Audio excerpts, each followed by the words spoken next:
the second quarter. What's the champ got? He bends it. He bends it. He bends it through. West Coast hit the front. Welcome to Little Birdie Podcast, a unique look into the world of sports betting from the eyes of professionals. I'm your host, Scoot, and I'm joined by the Kid MG, Mark Goodwill. How are you, bud? Good, Scoot. Good. It's been a big week. Massive week of sport in Australia and Europe. Yep. I got Rafa beat. I put him in a multi. Ace. He was into me, and I got him beat. It was an easy $200 multi, and just bang, over he goes. And in the same multi, I had Sydney Swans at $1.16. So I've got two morals completely rolled. Against your team, the Hawks, you were on them 2 weeks preview at the big price. You've dropped off, and they've got the chocolates for you. So I'm a gun for hire. So any bookies out there listening, if you need something beat, I'm your man. Oh, no. I'll get it done. And even the Tigers. I got the Tigers beat. I pressed heavily Richmond. Yeah. And I come on second best. And it was a real weird one because 10 minutes to go, they were 22 points in front. They traded something like $1.04, $1 in places. And I had the missus on the couch next to me after dinner at Donovan's, and the night just got more expensive. And she's like, I don't know how you do it. I don't know how you ride all the waves. Yeah, and I didn't trade out, so I was kicking myself. Yeah, it's the life of a punter, really, isn't it? It's crazy. You don't understand it until you're in it, like most things. If we had full-time footage of us walking around the office sometimes, especially riding some of these basketball games in the playoffs, we'd be put in the loony bin, I think. Padded cells. You seem to enjoy the sickness of it all. Utah Jazz, they needed 2 points in the last minute, and they just both ran down the clock. But we've seen it all week, haven't we? Homicide Wims has been here watching a few games, and you just keep barreling into the totals. You're fearless. You're absolutely sick for it. Yeah, I've got to entertain myself during the day. You make me work so hard. I've got to have an outlet. But unfortunately, copped a real sick beat yesterday. I don't know if anyone was partaking in the Jazz game, but the total was 223.5. Only needed 2 points in the last minute, and couldn't find a basket, couldn't find a foul, anything. But anyway, you can't win them all for the week. We had a decent week over the weekend, a few tough beats. As you said, in the AFL, there was three really. The Kangaroos were Kangaroos were up 5 goals and gave up the draw. Adelaide and secured. I was actually on the draw as a better result. And I backed the Crows in run. I think I took $5, and I had a chirpy mate bet me $6.10 when there was $6 out in the marketplace. So it was like deja vu from the Essendon West Coast game. So I taught him a little bit of a lesson. But I actually needed the draw, and then I've woken up, the next day, I've had nothing invested in the GWS game, and the draw pops the next day. Yeah, just a half a yard off. Yeah. Like a slow power forward at the moment, can't get to the ring. Oh. Yeah, no, it's crazy. Listen, for live betting, if you don't experience live betting or you haven't partaken before, it just adds a bit. Many opportunities. Adds a bit more entertainment, and especially with the comebacks we've seen in the AFL this year, it's been if you're an outside punter, if you're back against the groove and against the favourites or lay the favourites, I'm tipping you're in front. You've had a pretty good year so far. Yeah, it's been a massive week in football, and last week when we recorded the show, we did a poll and said who's going to go first, Teague or Buckley, and as the show was recording, Buckley he resigned, but he's pushed, and I guess my mail since then is apparently the players had enough, and maybe it was brewing for 2 or 3 weeks prior to that, and the players decided that he wasn't the man to take them forward, and then they'd lost the players Buckley had. Yeah. And it's an interesting one because then all of a sudden he's won 2 games with that same group, so it's a hard one to get your head around, isn't it? Because how many coaches would have lost or won 2 games and then lost their job? Yeah, I think, not 100%, but reading between the lines, a fair guesstimate would be that I think it was planned going into the bye week as well, so you don't know how far this decision was made. And I think because their season had already gone and stuff, it could have been made 2 to 4 weeks ago as well. So very unusual that a coach walks out after 9 years after back-to-back wins, especially when you knock off the top of the ladder side. But I think this was more predetermined. I think there was a mail floating around from some sources that it was coming. You put the Twitter poll up and you crushed one coach. So you were asked whether you were going to put another Twitter poll up this week, but you said 2 jobs in 2 weeks is enough for me, so declined. So yeah, I think it's the first. It'll probably be the first brick in a few, I would have thought. Generally, the patterns of AFL, if you go back over the decades, once one falls, Multiple. they seem to adjust. The clubs have a bit more harder look at what's around. I'm tipping there's 4 or 5 clubs at the moment that are just got the gun on the holster, the hand on the holster, I think. And I don't know. Like I think St Kilda's got to be a real worry. I think with Ratton, just the way they're going. If Buckley has reportedly lost his players, St Kilda don't look like they're putting in for their coach or their club at the moment. So they might be one. And your old mate Teague, the Teague trainer at Carlton, he'd probably want to start getting some wins on the board in the back end of the season. It sounds like Stewie Dew will coach next year at the Gold Coast, and Clarkson keeps denying that he's going anywhere. So it's interesting to see that Ross Lyon's still, I think, about the $2 favourite, even money, to coach Collingwood. Maybe he's just fishing for more cash, but I think he's done pretty well in some property development. So I don't think there's much incentive unless they throw the kitchen sink at Ross Lyon. But fascinating space. Let's have a look at round 13. It was an absolute graveyard for punters, but we've got the bookie wrap up on the screen now. Favourites went 1 from 7 at 14%. The line 1 from 7, and the total went 3 out of 7. And then looking at the season, 68% of favourites have covered. Of one there, and then 53 out of 112 have covered the line, and then it's at 53% on the over and under. So, we contemplated getting Tristan on the show. We might get him on tomorrow's show, Bet Doctor. There's some interesting stuff happening in racing, in NBL rules, minimum bet laws, and things like that. But the bookies are filling. Oh, they've had to fill up finally. Yeah, he said he couldn't get reception from his boat. Apparently, they had a massive weekend. We've been talking to it for about a month now. Where, especially in the AFL side, the favourites are running very much true. So I think there was 4 weeks in a row, 7 out of 9 favourites, and it was kind of like the punters maybe just edging, the bookies just edging. But this week was a complete fill up for the bookies. In the AFL, as you said, 1 out of 7, and 2 big upsets in the NRL as well, with the Sharks and the Bulldogs winning at big prices as well. They just had a complete field. Multi-punters would be seeing the bank major, I think, for this week if they want to go again. Yeah, Melbourne was the really big upset with Collingwood. They just didn't turn up, the D's. Yeah. Just limping to the bye, you think?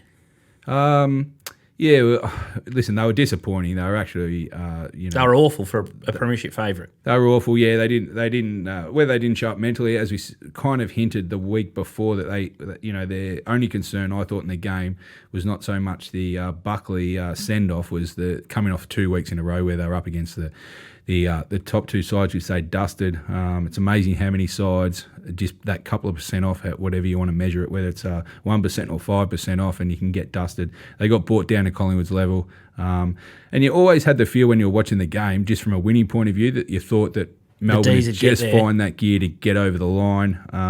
They kind of had their chances in the third quarter. I thought they were up and about, and they just had a little tough decision with May getting clear, both hands on the ball. Cameron had the double grab after him and then paid that, and it kind of just halted their momentum when I think it was about a goal of difference. So, but anyway, Collingwood held fat in the last quarter. Melbourne definitely had their chances.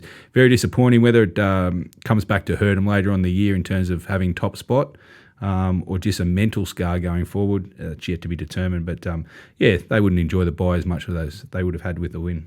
It's fascinating. And I was trying to look for a pattern to see, just going into this week, to see if there was any edge coming off the bye, but it's sort of around 50-50 at those. But let's have a look at the hits and misses from round 13. Port Geelong, the under was a miss. It went 158 to 150, and then Sydney Hawthorn, the total moved there, 162 to 157. That was a hit.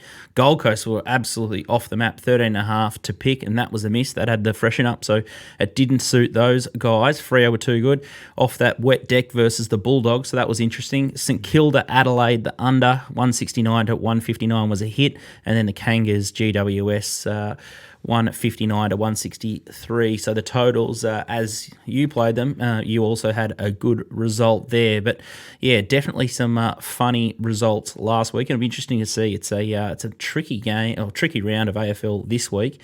Some funny weather. There's been a lot of talk about players opting out of matches. A lot of heat on the Saints guys. I think it's pretty unwarranted and unfounded. I can't believe Caroline Wilson can get on a high horse there. Like it's a different kettle of fish down in Melbourne, and the rest of the AL, the Australian landscape, don't understand, I guess, the mental anguish that's happening to a lot of people. People are losing their minds in Victoria, and anyone that wants to pull out of a game at this stage to sort their life out at home, I think they just need to get a full green pass there, and anyone that comments on it should hang their head in shame. I think it's absolutely disgraceful from her, but I'm not surprised. That's her MO.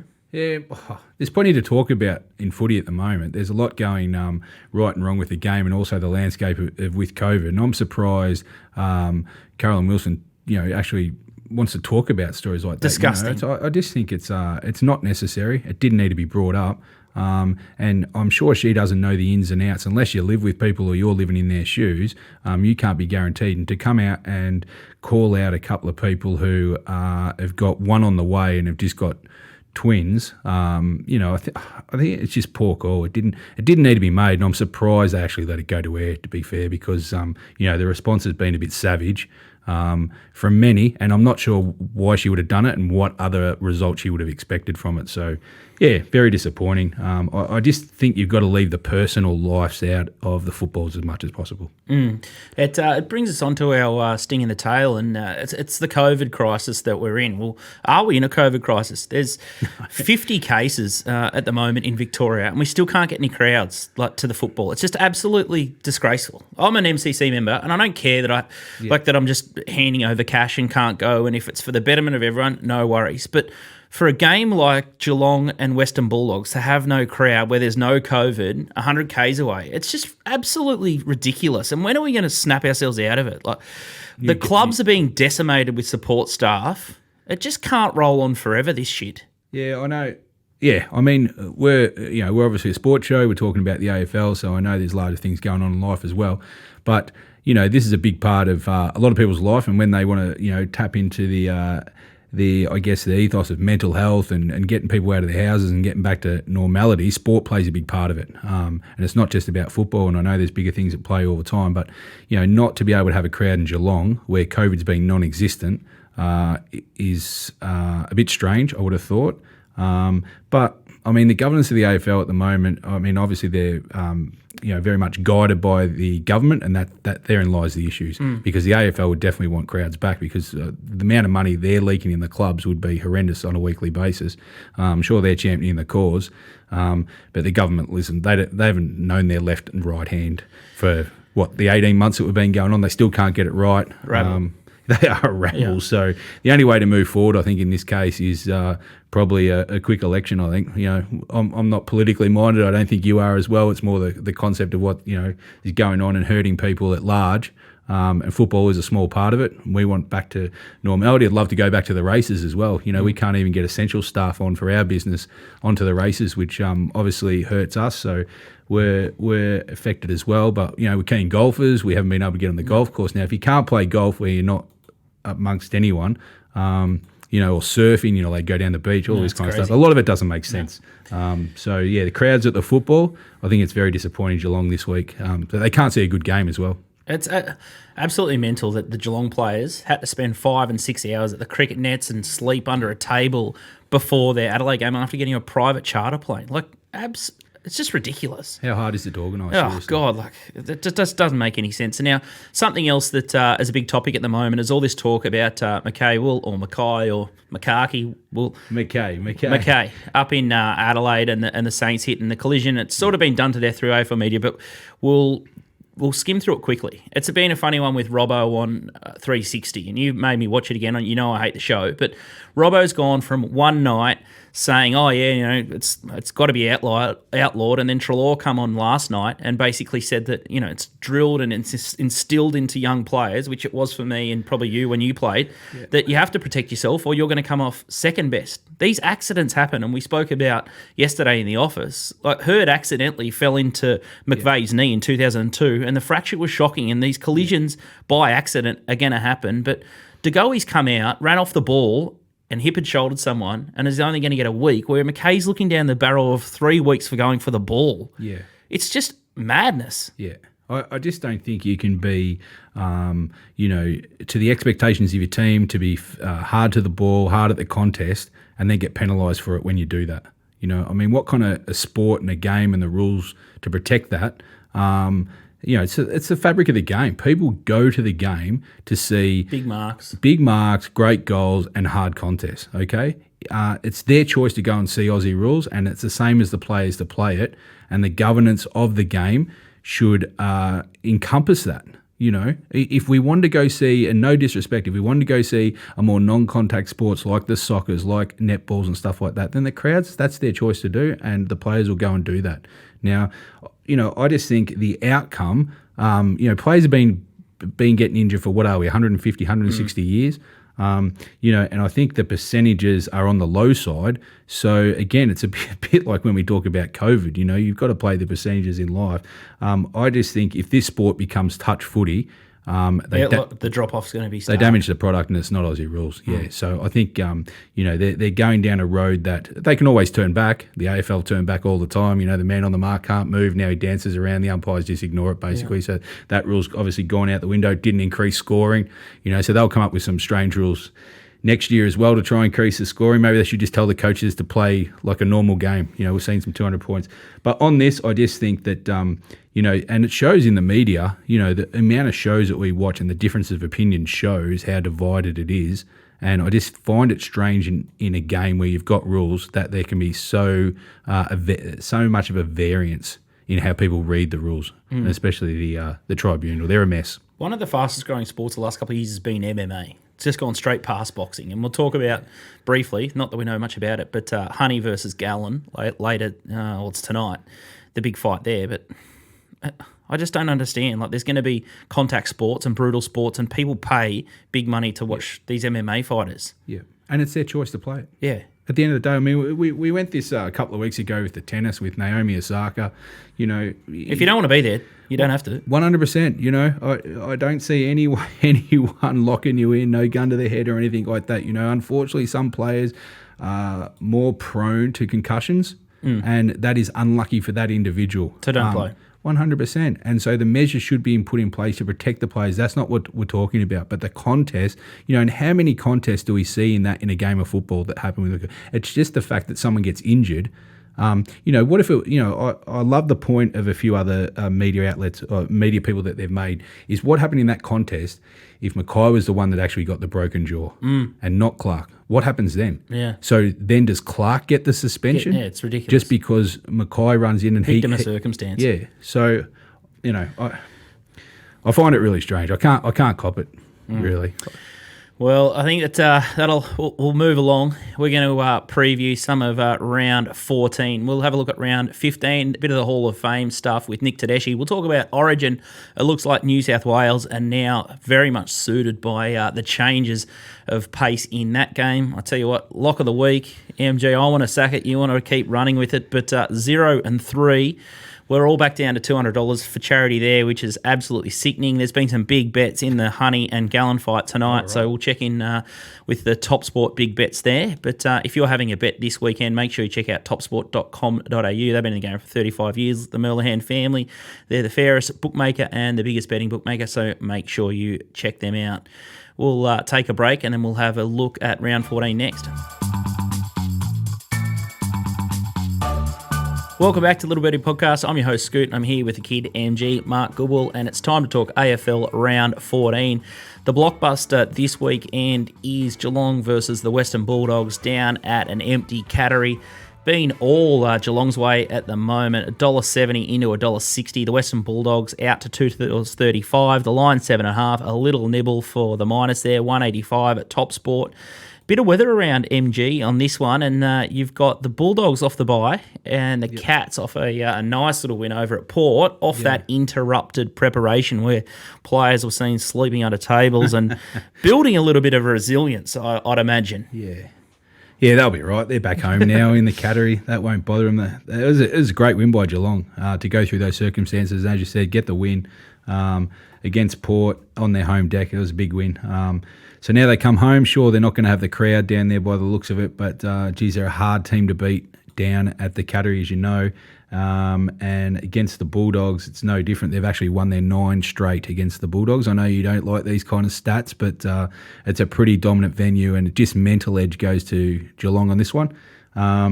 Interesting stat at the moment for round 13, the Bulldogs actually own the best offense and best defense in the comp, which is a bit unusual. That said, going up against Geelong, who's got the second best defense. So, stat-wise, you could say it was going to be a defensive game. Throw in the weather at night. I'm expecting not many points here. Probably sub 150 for mine, I think, just with the dew might set in as well. So this will be interesting. Unfortunately, I'd like to see this game on the Dome just to as a contest on a fast deck, suit both. But I just think, and obviously as you just stated before, they went up 5 now into 7.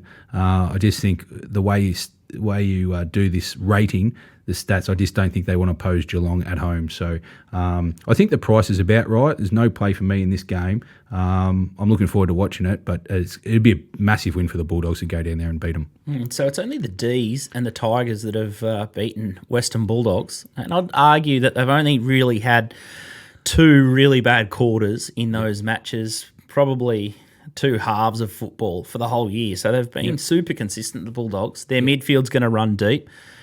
Have they got a speed edge over the Cats? Yes, they've got 100%. They've got a speed edge. Now, a few factors will take that away. Geelong's a very narrow ground, so it's very hard to spread wide and get that speed through the ground. So that will disadvantage the Bulldogs. Obviously, home ground, Geelong at night, low scoring. None of those factors suit the Bulldogs. So if you want to back the Bulldogs this week, I would be patient. I don't think it'll turn around with the not many injuries floating around in this game. And, if you like Geelong, I'd probably bet earlier, and Bulldogs probably wait. The next match that we're going to have a look at is GWS versus Carlton. I tell you what, you're a sucker for punishment. This is $7.25 at Giants Stadium up in New South Wales. $1.65 the Giants, Carlton $2.30, and the line 7.5. You just can't help yourself with the Giants, can you? Yeah, you backed the minus last week, egg on face. Yeah, they're just a yo-yo side. I hate betting them. Yeah, you're a bit of a fan of Carlton, so. I backed them once. Yeah, you backed them once. I like opposing. After opposing them 8 or 9 times. Listen, I did put a line through the Giants after the weekend, and I did say never again, and then you start your ratings for the next round, and you come up and you see them playing in Carlton, and it's like, I know the market loves Carlton. They have not readjusted with the modelling, which has a big impact on the way the betting goes. And I do like the Giants at the minus 7.5. That being said, it's probably a game that you can stay patient with, because Carlton have only been bet against in terms of the line moving twice this year. And I do expect, for some reason, that the models will have the power again, and maybe this line's going to drop another point or 2. But GWS at home against Carlton, who I just love opposing. I'm going to keep opposing until they start costing me money. So, I like the Giants in this game. It's a funny one. There's a couple of interesting matches, and some big questions around some of these big favourites. You got Port Adelaide, a 17.5 point favourite, and then the Brisbane Lions, 33.5 point favourite against the Kangas. I think one of my best of the round is going to be Brisbane Lions at the minus. Geez, you're not normally a big minus man, are you? Well, fresh Brisbane against Kangas off the grand final, but the game is at Tassie, which is a little bit of an egg, and there's weather in Hobart as well. But Brisbane are a side that can cover this in a quarter. It'll be cold down in Tassie. Weather in terms of rain and wind is actually pretty good. Brisbane going down to 12 degrees, Hobart is not going to fed well for them. Might be a few long sleeve jumpers worn by Brad the Brisbane Hardy, Lions. The Bears. Listen, it looks dangerous. It looks a good line to bet, maybe the Brisbane, but I can't come into them. I think it's a couple of points too high, and just being down Tassie, I'm going to pass on that game. But I like that you're on the Brisbane bandwagon, because I still think all things being equal, I still think Brisbane are the team to beat this year. My 2 best line bets last week were Richmond at the minus and Melbourne at the minus. So if you're listening at home, big asterisks around my tips, and Mark's the expert in here, and definitely not me. Oh, here we go. We're going to preview the Hawthorn game finally. This is another one, Sunday afternoon at Launceston. Interesting market move here. There's been a little bit of money for the Hawks at the plus. can't believe it, 11.5 to 10.5. And the Bombers here are 155 favourite, and the Hawks are $2.50. This is down at the University of Tasmania Stadium at Launceston. I'm disappointed. I won't be able to go to the game with all my Bomber mates, but I can't believe Hawthorn are in this contest. I couldn't have him last week against the Swans. Fantastic game. Newcomb, a little bull. His highlights on YouTube, what we saw there, continued onto the match against the Swans. I think the Swans just had an off day. Hawthorn were very good, though, but I don't think we can do it twice. They were really good, yeah. And Essendon should have beat us in round 1, I think it was, or early in the season. Yeah, and I think we were lucky to get away with that one. And I think 39 points. Essendon are a much better side than when we face them early in the year, in my opinion. Yep. This game only made it into the previews by default because we've only got 5 games this week. And you want to rev me up. That's an added value. I do like talking about Hawthorn when Scooty's left and right on them as well. Just keeps missing them. So this game, 2 opposite ends of the form for sure. Essendon are playing pretty good football. They're definitely on the upward curve at the moment. They've won 3 out of their last 4. Hawthorn had lost 4 in a row coming into Sydney. Bit of an unexplainable game that, how Hawthorn could go out and crush Sydney at home. Really disappointing loss for the Swans, which might cost them going forward at the end of the year.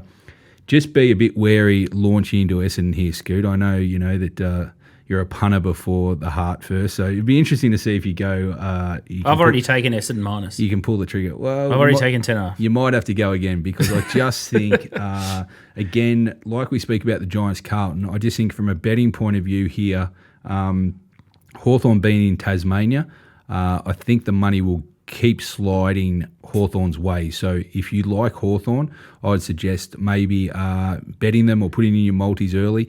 If you like Essendon, I'd be more patient. It's the last game of the week. I think you'll see a better price than 10.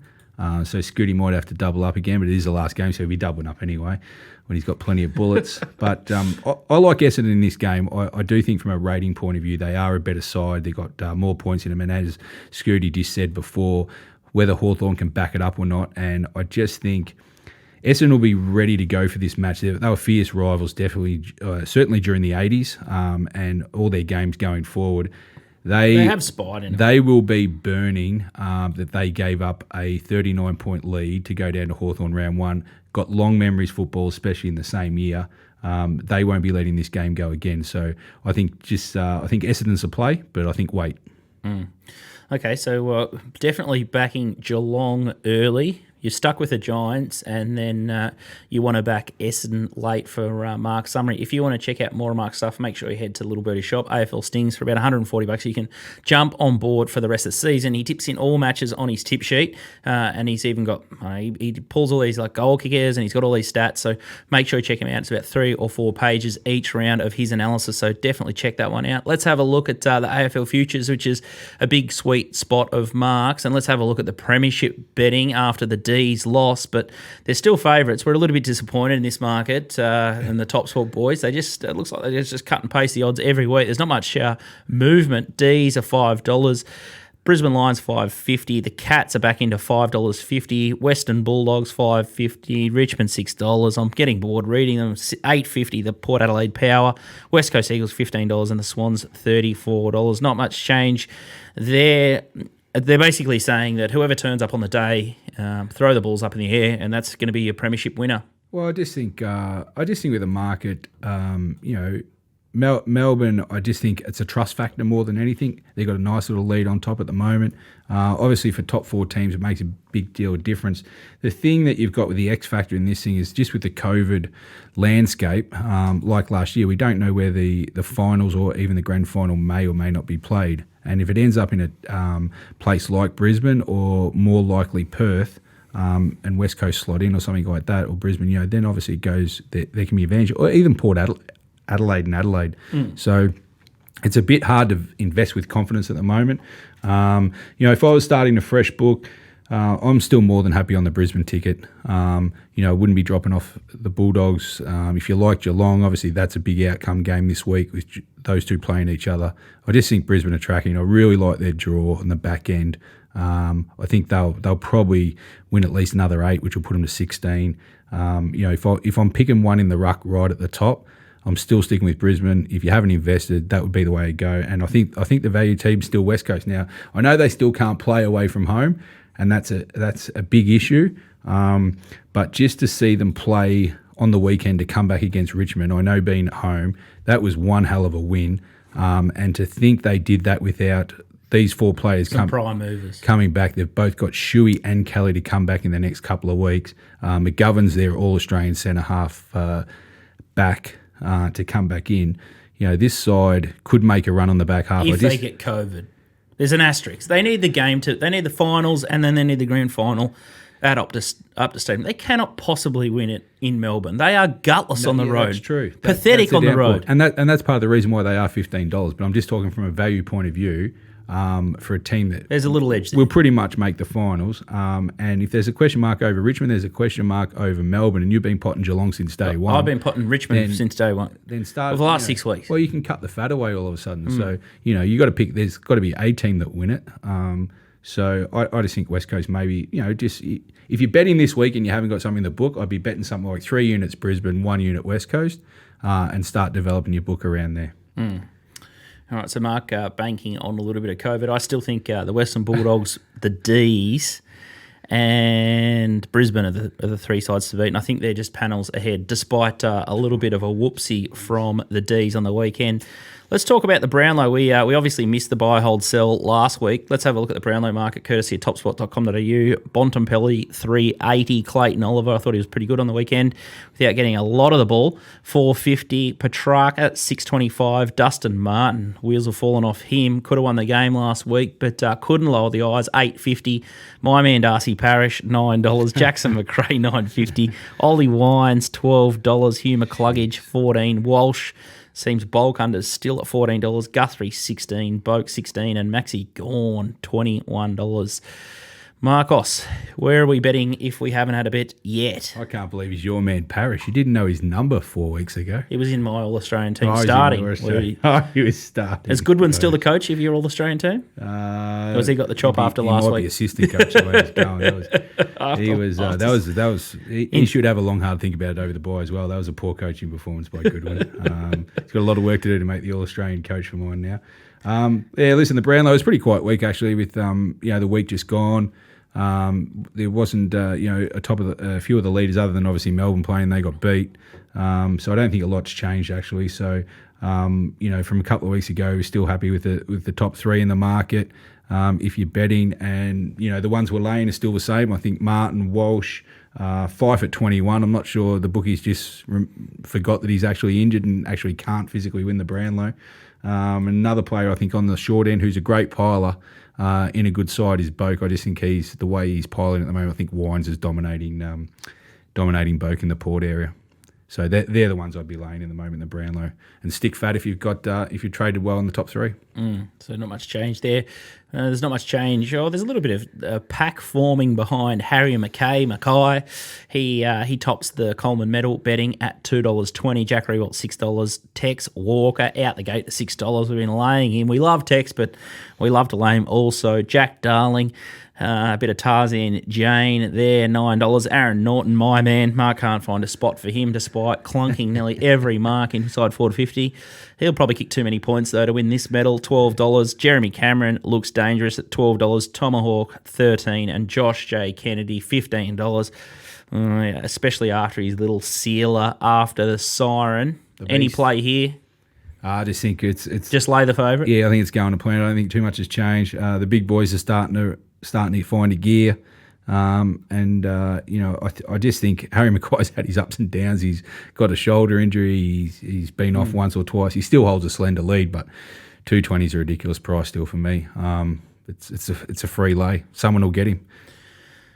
Could not agree more. $2.20, and to tie your money up like that, yucky. Be a tough watch going in an ordinary side who his guy's got. I know he's just signed his new contract.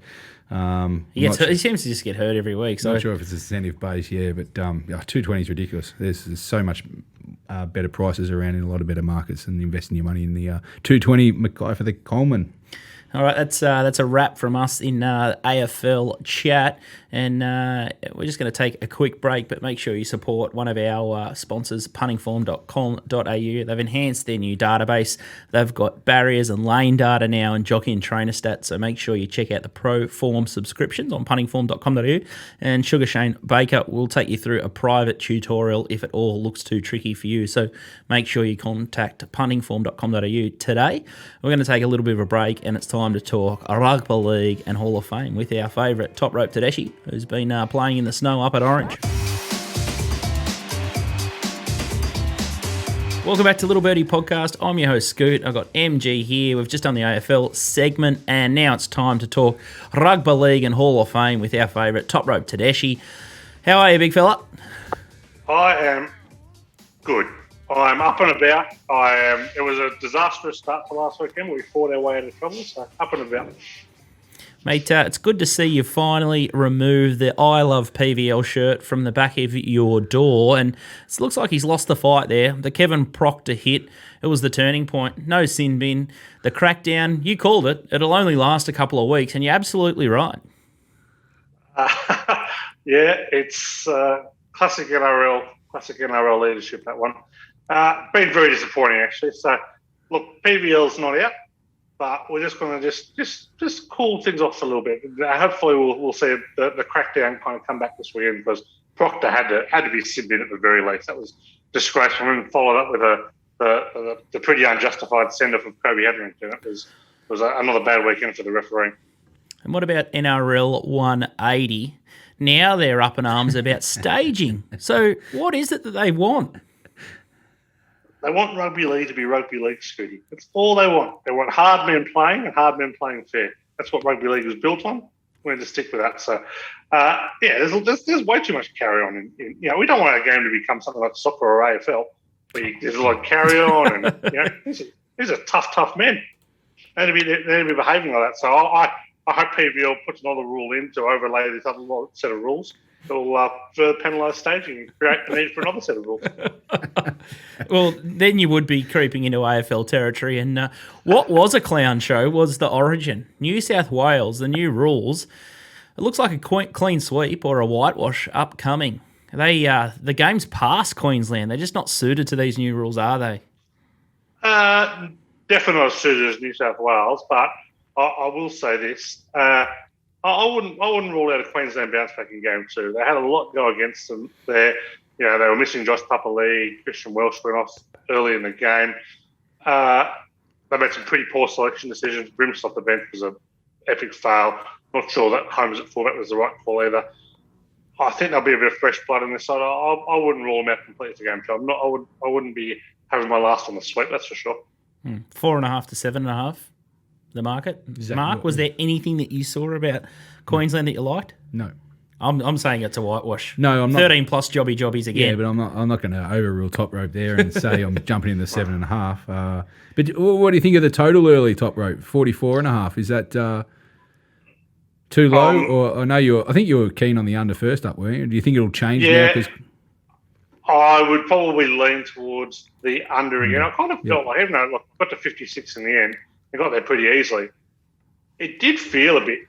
The game kind of had a bit of an underish feel about it, didn't it? I thought for the first half anyway, and then it kind of got out of hand. And well, that's how a lot of these overs have been saluting this year, right? Like they have been kind of getting away late from teams. But if you like Queensland this game, I reckon you definitely want to be in the under. Yeah. I don't think they're not going to win a shootout. So I'd lean towards the under, but it's very hard to unpack this lifelong unders obsession with Origin to start betting overs in an Origin game at 44.5. Yep, fair enough. I might just start taking multis into New South Wales. There's absolutely no way off what I saw that Queensland can turn the tables. They'd need to bring back Slater back. They'd need Slater and Cam Smith back to get anywhere near them. And it still probably wouldn't happen. You got Turbo and they got too much power. Yeah. Do you know what Queensland's best hope is? For us to declare New South Wales our Rays best of the week. That is 100% 100% the way we'll get Queensland home. Yeah, it's The only way Queensland would win is if they got COVID, which we've identified as one of the biggest performance enhancers after John Rahm set record pace. And then there was the other marathon runner that did a sub-28 10K. So COVID's definitely performance enhancing, and no doubt horse racing trainers that are on the cusp or trying to figure out how to get it into their horses. Now, that's a good segue into the Hall of Fame. Mark, you haven't had much luck in the Hall of Fame. You got any nominations this week? I'll put forward Fletch in his Asia sets again. He went 2 from 2 at Singapore on Saturday. Absolute sweet watch. And then he's gone 1 out of, I think, 3 tips at Hong Kong in the last race. The lucky last to dig us out of the mire again on a Sunday.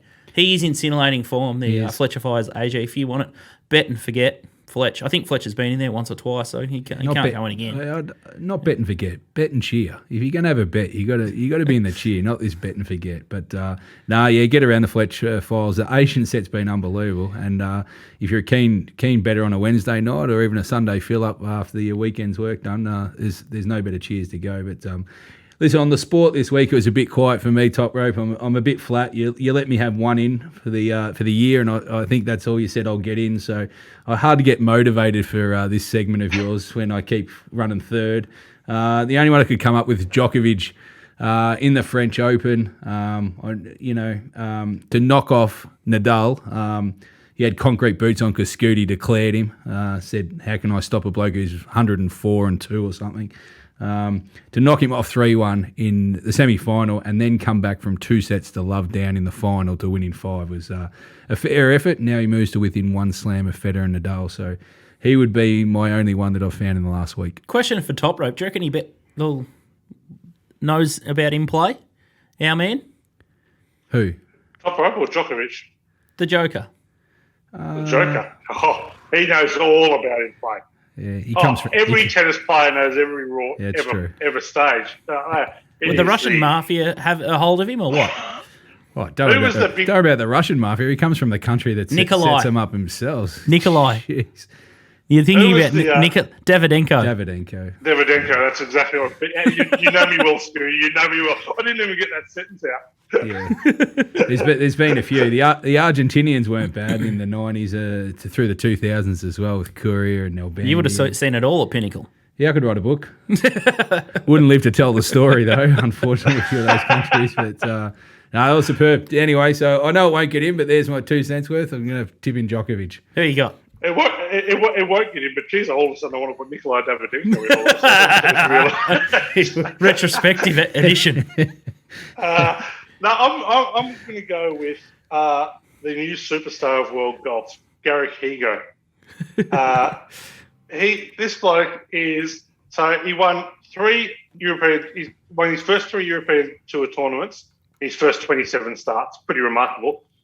Makes his regular PGA Tour debut on the weekend, the Palmetto, wins. Absolutely unbelievable. I've been on 3 of those 4 at decent prices. Very, very happy about it a lot. I'm pretty happy to name my next 4 child Garrett, just because of this bloke. He is, let's say, I could back him for the next 10 years, every start, and I'll still be out on the bloke. So, absolute grade 1 Hall of Famer, and it'll be worth a little dibble in the US Open at big each way odds, I reckon, this week, which I think there's going to be a special US Open show, isn't there, Scooty? Absolutely, and Garrick, he goes $81 with Top Sport at the moment. He's on the same line of betting as Lefty. Fabulous Phil, another 2-time Hall of Famer. The Hall of Fame one.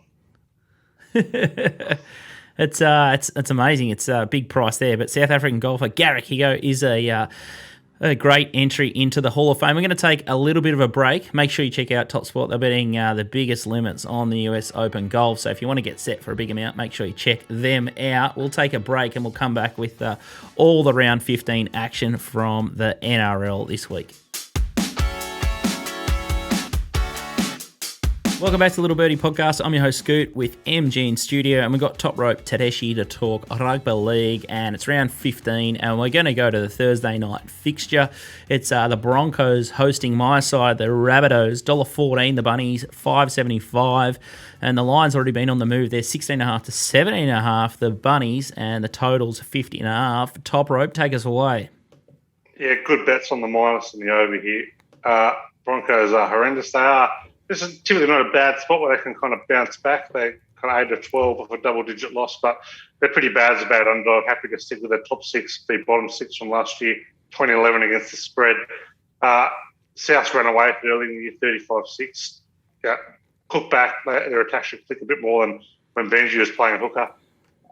Broncos also playing Carmichael Hunt in the halves. That is an absolute disgrace. That is maybe the biggest indictment as to where this club is at right now. So got to be on the bunnies minus there, and some good over angles here, particularly South. They tend to bounce back off being held to 24 if you're 31-19 over. Broncos can't tackle, so on the over and the minus. I really like Damien Cook's game in Origin, and big player there. And Carmichael Hunt, what the? It's astonishing. Honestly, he hasn't played a contact sport in 10 years, and all of a sudden he's coming back and playing in the NRL. He got found out last week. He's going to get absolutely exposed by a South team that is significantly better than the Raiders. 17.5 might be too cheap there. The other Friday night game is up at Townsville, the new home of Origin, at 6 o'clock. Beware these ones. I keep missing the 6 o'clock games. It's too early for me. North Queensland Cowboys, $1.72. Cronulla, $2.10. The line, 2.5. A little bit of a nibble for the Sharkies, the Finn at the plus there. And the total is 51.5. But the total's on the move over points into 180. Top rate. Yeah, the over is the best total of the week in this one. The Sharks have gone over in 10 straight interstate games. They've gone over in 66% of games when they've conceded 8 and fewer, 60% of games when they're off a win. The Cowboys, they have gone over in 12 of 17 at Queensland Country Bank, 5 straight of a double-digit loss, 13 of 16 when they've conceded at least 18 points. So huge overplay here. Also leaning towards the Cowboys. Teams who concede 50 cover at 62%. So don't mind the Cowboys this one, but absolutely love the over. Sounds like you've already backed them, or you're nodding a lot, so you've already taken this total over. Yeah. Top rope gave me a heads up. You know, we got a couple of results in the basketball early in the week, and Top rope's just he said, "Well, may as well reinvest." So, little bit of grubbery. Yeah, that's okay. To be fair, I've been saying may as well reinvest since about 2001. So. It's all right. Bank manager's happy. The other Friday night game is Penrith versus the Roosters. A little bit wobbly for the last couple of weeks, the Penrith Panthers, but I think they'll get a big host of stars back in for this one at Penrith Stadium, back to their home deck as well. $1.27, the Panthers, $3.70, the Roosters, 11.5 the line, 185 the minus there, and a flat 46 the total here. Top rope. Penrith will bounce back after 2 losses. Should do. They got all their stars back, so that's a pretty big in for them. They're so good at home. They've covered 23 of 35 at home. They've covered 17 of 25 when favoured by 6.5 or more in Sydney. Roosters, they covered 61% of night matches and have a pretty good record as an underdog, covering 8 of 11. So the line's about right here. I couldn't have a bet that side, but I will be having a small play on the under 46. Big underspot for the Panthers here, 15 and 4 under when they're favoured by double digits. So how these games tend to play out, they tend not to really steam in and pile on a lot of points. They should keep the Roosters to a pretty low score. The Roosters have played top 4 teams 3 times this year. They've lost all by double digits. So I can kind of see this being a kind of 26-4, 30-10 game. The under's hitting 8 of 11 Panthers-Roosters games as well. So I will be backing a low-scoring affair in this one. The next game that we're going to talk about is probably going to be an absolute tri-fest, and this is the Get Out Stakes on Sunday afternoon. This is a fixture I like. 4 o'clock at Seabus Super Stadium. We've got the Titans. They're not fancied here at home. Manly Seagulls, $1.38, 3.10 the Titans, and the line is a flat 8 with the total 51.5. Marcos, your team, Manly, should be too good. My team's a Storm. Oh, sorry. Storm. No, sorry, second. No. I love Tommy Turbo. He's great to watch. He went okay in Origin Game 1, didn't he, Top Rope? Oh, he wasn't bad. It wasn't bad. It was one of the great Origin performances. It was actually used really well. He was used as a kind of secondary fullback who was bobbing up all over the shop. So he was everywhere. So well played to Tommy Turbo. Had a rest last week as we expected, and the Eagles still come out and put 50 on the Cowboys. So I think that they are going to do an absolute number on the Titans this week. Titans cannot defend. They've conceded 28 or more in 6 of their last 8. Manly are great off a big score. They've covered 13 of 18, off scoring 30 plus. I think the Titans are absolute frauds. I will be on the minus 7.5 here. I would be surprised if this didn't get out to kind of close to double digits. Wow. Yeah, I wouldn't be surprised either. I'll be steaming into Manly. Looks like your anchor for the week. 7.5. It's gone to 8.5. 8 already. All bets into Manly Sunday afternoon. Just keep smashing it to 10. Good Sunday afternoon session. I love that. COVID will be lifted. Away we go. As if. As if. Something we're not doing too well in is lock of the week. We're all absolutely skittled last week. I had the Swans and Rafa, 2 absolute locks in my lock of the week, and I'm going awful. We're trying to hit the magic 5K mark for raise.org.au. They provide mentors for young kids in their youth. We've already got 10.5K, luckily, from the Bulldozer stream, thanks to a couple of smart plays, namely one at Pinjarra. We're struggling to hit the scoreboard here. It's everyone needs to pull their socks up. I want to sack this segment. I want to sack myself. I'll stay in the competition because I still fancy myself as the only one that can get to the magical 5K mark with my Ric Flair lair, as Top Rope Tedeschi calls it. But Top Rope, maybe if you lead us off for a change, it'll change our fortune. I'm starting to get superstitious here. I'm going a little bit of Ric Flair myself here. I'm going an alternate line in the Sharks Cowboys. I am going to go with over 60 points at $3.30. Cowboys Sharks. Like 200 at 3.30. That's good. I like it. Marcos, a couple of shorties in the AFL to try and double your money, or what are you going to do here? Yeah, I've got a small window to work with 5 games here. So I'm going to have a little treble. 271's the price. Port, Brisbane, and GWS, your side, Scooty, the old Giants. Mm-hmm. It comes out to about 270 by 200. So just trying to straight bat and get on the board, get rolling.